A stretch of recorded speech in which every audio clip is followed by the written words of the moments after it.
Figure given below shows a metal rod PQ resting on the smooth rails AB and positioned between the poles of a permanent magnet.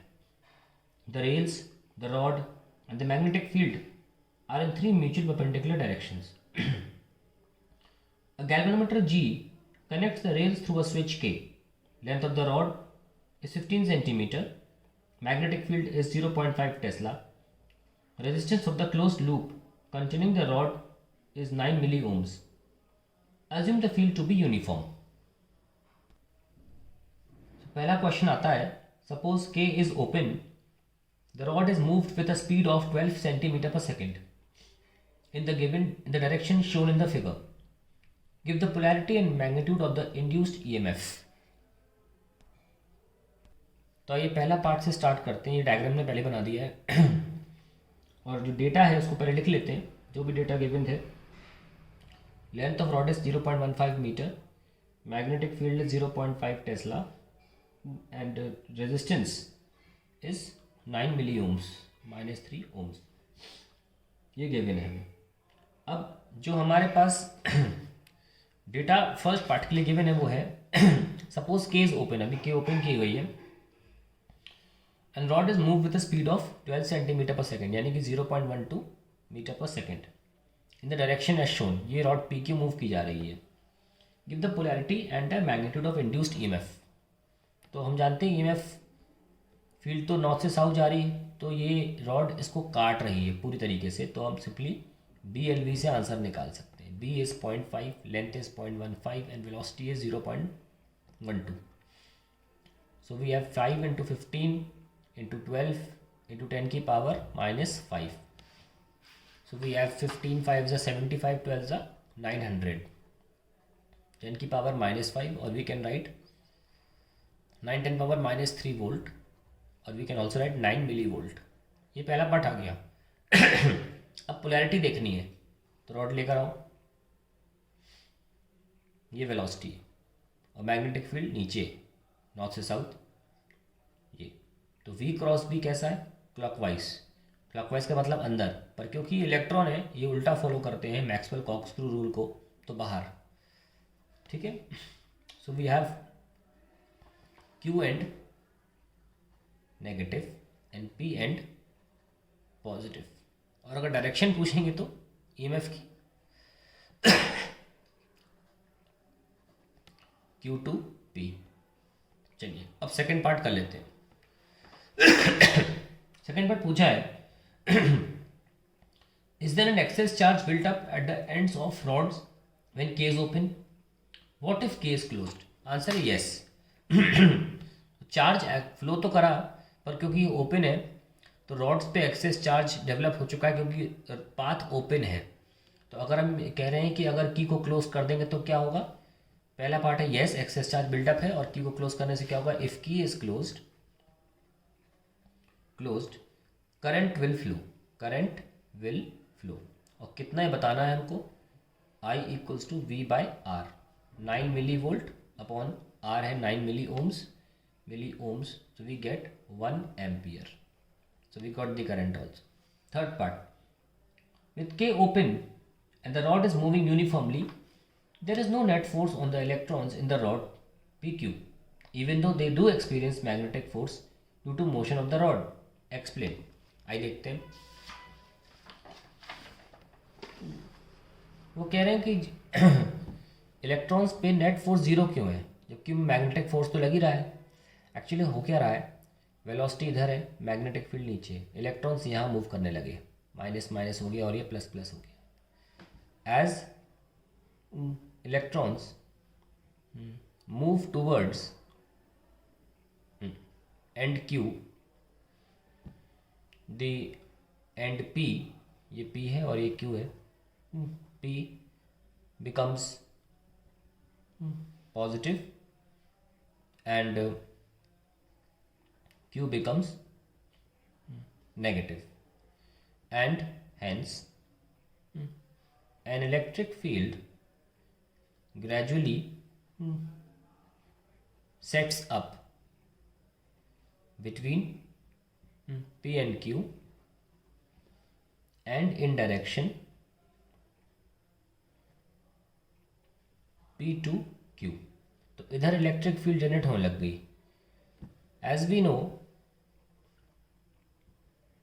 Electrons experience force in electric field in direction opposite to electric field, opposite to electric field, क्योंकि आप देख सकते हैं कि अगर vectorial लिखोगे तो minus का ई आ जाएगा। therefore these electrons soon begin to retarding motion होना शुरू हो जाएगा। and when this force due to electric field becomes equal to Lorentz force, जो कि था माइनस का e v cross B, no more motion of electrons take place and a steady potential difference is maintained। potential difference is maintained। तो ये इसका explanation था कि क्यों नेट फोर्स जीरो आ रहा है। मतलब कह सकते हैं कि इलेक्ट्रिक फील्ड की वजह से फोर्स, लॉरेंट्ज की वजह से फोर्स नेट जीरो आ जाएगा एक पॉइंट के बाद। उस पॉइंट को बोलेंगे स्टेडी स्टेट। ना अगला पार्ट पूछ रहा है what is the retarding force on the rod when K is closed. आइए देखते हैं।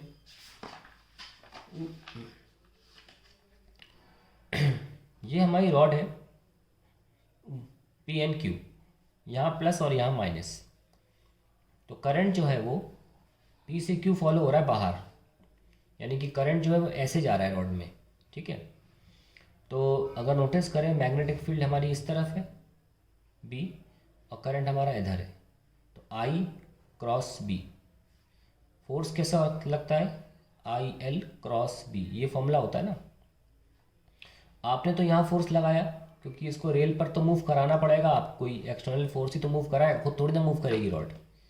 तो हो क्या रहा है, ये जो करंट आया इसकी वजह से इसका डायरेक्शन देखिए ज़रा कहाँ है, आई इधर है बी इधर है, ये क्या है क्लॉकवाइज।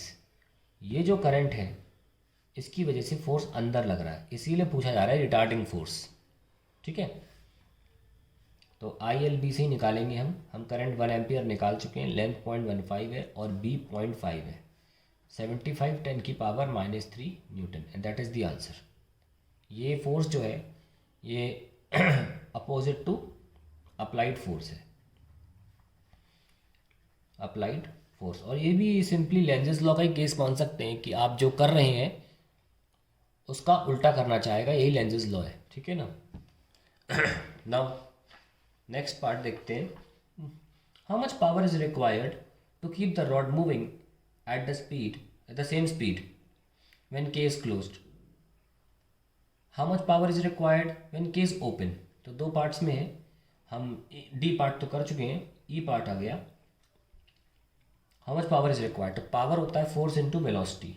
फोर्स हमारा आ चुका है 75 10⁻³ और वेलोसिटी कितनी थी 0.12 मीटर पर सेकेंड। तो 75 12 comes out to be 9 10⁻³ watt। 9 milliwatt is the answer to the question when key is closed। और when key is open ऐसे में कोई फोर्स नहीं लग रहा होगा, इसलिए पावर भी ज़ीरो होगी। एफ पार्ट देख लेते हैं इसका। How much power is dissipated as heat in the closed circuit, what is the source of this power. Power dissipated as I² R ही होती है, I is 1², R is 9 milli ohms. तो 9 milli watt जो power हमें required थी वो dissipate भी हो गई सेम की सेम।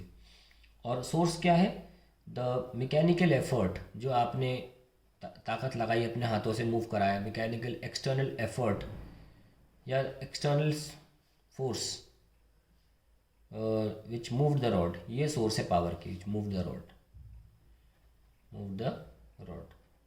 ये पावर की सोर्स है। और लास्ट पार्ट है what is the induced EMF in the moving rod if the magnetic field is parallel to the rails instead of being perpendicular. तो जो आंसर है वो है 0।